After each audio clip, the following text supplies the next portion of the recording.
Hi, I'm Terry Naturally, And I'm Dr. Lynn Wagner. and I have over 50 years of experience and knowledge in health and nutrition. And I'm a medical doctor with a passion for holistic health.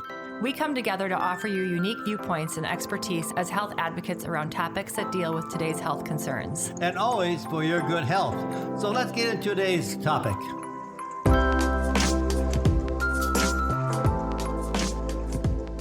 Good morning, Terry. Hey, good morning, Dr. Lynn. How are you doing? I'm doing well, thank you. Yeah, you look great. Thank Everything's you. doing well. You too. Yep.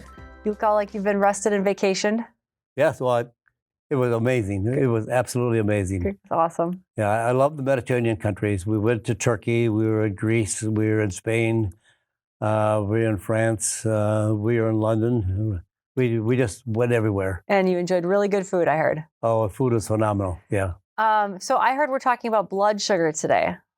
It's an epidemic. It is an epidemic. Yeah, absolutely. About 30 to 40 million people have type 2 diabetes. And the way I look at it, type 2 diabetes is optional. It is for most people.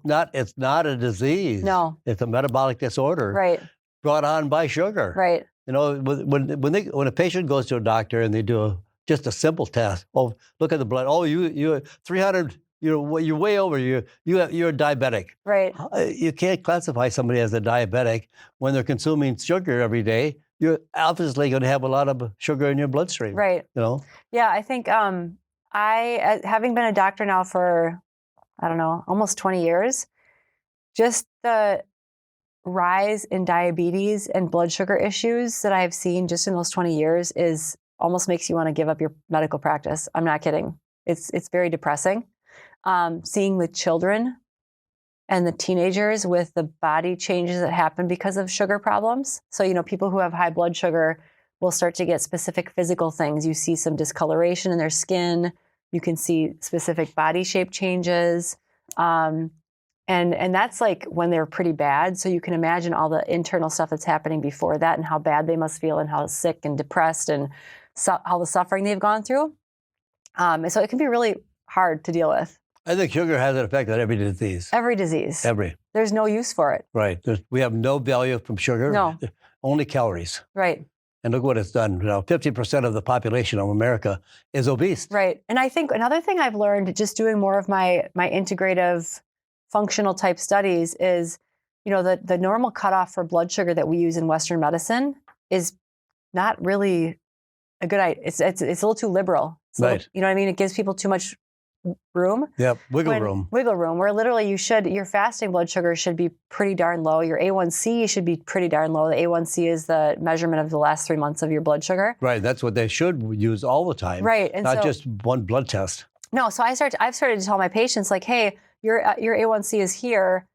At the regular doctor's office, they would tell you you're totally fine, but you're probably already in that, I call it pre-diabetes. Mm-hmm. So there's already some insulin sugar imbalance. You're tending towards this. So let's reverse it right when we can. And that's where you have 100 million people in that category. Yes. 100 million people in that category. Even if you're 15 pounds overweight, there's a good chance you have some insulin resistance or blood sugar problems. Right. And the beautiful news is that if you tell them this and you show them this and they change their lifestyle, they will reverse it most of the time. All they have to do is give up sugar. Right. That's the number one cure for type 2 diabetes. Right. You're not type 1, but let's make another a category for it. Yeah. And now type 3 is Alzheimer's disease. That's another interesting topic. Another area. Right. Yep. I mean, for years, we just thought Alzheimer's was you either got it or you didn't. There's nothing we can do about it. And it's just, the research is just blowing Sugar up again. on how it's inflammation and it's preventable. And there's some genetic predisposition to it, obviously. But there's so many things we can do for brain health and brain optimization. And I think that's something we talk about next time. I agree. Yeah. I know brain health is mental health. Yes. Yeah. Because I think people just thought they were either, like, if they had family members who had Alzheimer's, they're like, well, I guess I'm just doomed by the age of 60. I'm going to start having some dementia and c'est la vie. But there's so much we can do for brain health. Right. And removal of sugar is number one. Oh, we eat so much sugar. Right. You know, the insulin is required to take the sugar into the cell to burn for energy. But we have so much sugar, the insulin can't take all that sugar into the cell. So it packs it away. Packs it away as fat. Right. liver fat. The fat we're supposed to be Body fat. avoiding, that bad fat for us, we make that same fat in our body, Right. saturated fat. Right. I think another thing that has just been really disheartening in medicine is seeing that the rise in fatty liver disease. So when I first started, it used to be that you saw a patient with fatty liver or cirrhosis, and you obviously knew them if they were an alcoholic, Right. and you knew that you were dealing with that problem. You were dealing with an Right. alcoholic, which is a whole different problem. Right. But now we know that we see the fatty liver, and most of the time it's not from alcohol, it's from sugar. Yes, absolutely. So we're seeing these kids go and they get ultrasounds for a different reason, and the report from radiology says fatty liver disease in a 14-year-old. Yeah. Because they've been drinking Mountain Dew and eating Cheez-Its their whole life. Yeah.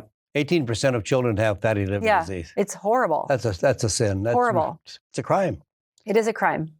It is a crime. 18% of our children. Yeah. Obese, fatty liver disease, never heard of before. Right. And it's not to shame the child. Obviously, it's not to shame the parents for who are feeding their children these things. I feed my children Cheez-Its. It is what it is. It's hard not to do these things in our modern, busy world. But it's just minimize it. Become aware of it. Cut out the soda. Cut out the excessive fruit juice drinking. Cut out the refined processed carbohydrates to the best of your ability, because the kids are going to eat it. And I think if you keep kids away from it too much, they're going to revolt and eat more of it. Right. Like, that's what I see. So it's okay to let your kids eat these things, but it's also important to model a very healthy diet yourself as an adult and talk to them about why you're eating the healthy diet and offer them the healthy foods so that someday they will start to just eat those healthy foods easily on their own. Right. One thing you mentioned that I'd like to remind people of is not to drink juice. Yes. Because I watch people where I travel. I'm sitting in a restaurant or on a plane. Right. And they'll drink 3 large glasses of orange juice. Right. There's 14 teaspoons of sugar in a glass of orange juice. Yes. The same as soft drinks. Eat the fruit, and you'll probably be satisfied with one orange or one apple. Yes. When you drink the juice, you're drinking the juice of about 14 or 15 oranges or apples. Right. It's just way in excess. There's really no reason to drink juice. Tremendous. And the high fructose corn syrup is even worse. High fructose corn syrup should be illegal. Yes, I agree. It 100%. should be illegal. Yes. I mean, that's a whole other subject, but there's nothing good about it. All it does is set off sparks of pleasure in your body and your mouth that makes you want more of it, and then immediately causes damage to your body. Yes. It causes direct damage to your body. And for sure, if somebody doesn't want to be on drugs, they can get off drugs for type 2 diabetes. Yes. I'm not going to tell them to go off drugs. No. But what they should think about is, if I want to get off that drug, what do I have to do? Right. Or some people take the drugs temporarily to help speed up the process, because what I find with my patients is that some of them get so far down that train off the tracks metabolic mess that just changing the diet sometimes alone doesn't help as fast as what they want, specifically for weight loss. So sometimes if you do judiciously use drugs with the dietary changes and get the patient to their goals a little bit faster, they'll get off the drugs faster. Right. So that, there is definitely some use for modern medicine in those kind of patients. Because I used to do everything through diet only with my patients. And I came up against a wall more often than I wanted to. So I had to use drugs for sure. Yeah, temporarily is good. I mean, if they know that. Right. And they know how to also make some changes in their diet. Yes. So that they have the opportunity to go off the medication in time. But you got to get rid of the sugar. Yeah. And I'm a big believer that, so these patients who go to their doctor and I wrote an article about this recently. You go to your doctor. This is my husband. He actually went to his doctor about 8 years ago, and he had a 5-minute visit, right? Did the physical, looked at his numbers, meaning his weight and his height. And as he's walking out the door with his hand on the knob, he turns around and says, "Okay, well, you're obese and I want to run some labs on you, and I'll see you in 6 months." And my husband at the time had never heard the word obese next to his name before. Wow. So he was horrified, and he was really dejected, and this doctor didn't give him any advice on what to do to move forward with it. They don't have It's like, it is what it is. I'm going to check your labs, and if your labs are abnormal, I'm probably going to put you on a drug, period. Yep. So many of us are in that category, and if it's you, just realize there's a whole nother option. And there's lots of people who can help you. There's lots of people out there who can help you with that. And you have to realize, okay, he's just given me this diagnosis of obesity or diabetes. What am I going to do about it? So I don't have to go on that drug. Or if I do have to go on the drug, what else am I going to do about it so I can get off the drug faster? And that's what you have to be your own advocate, and you have to find your own person to help you with that. And they're out there. Right. There's plenty of me out there. There's plenty of you out there.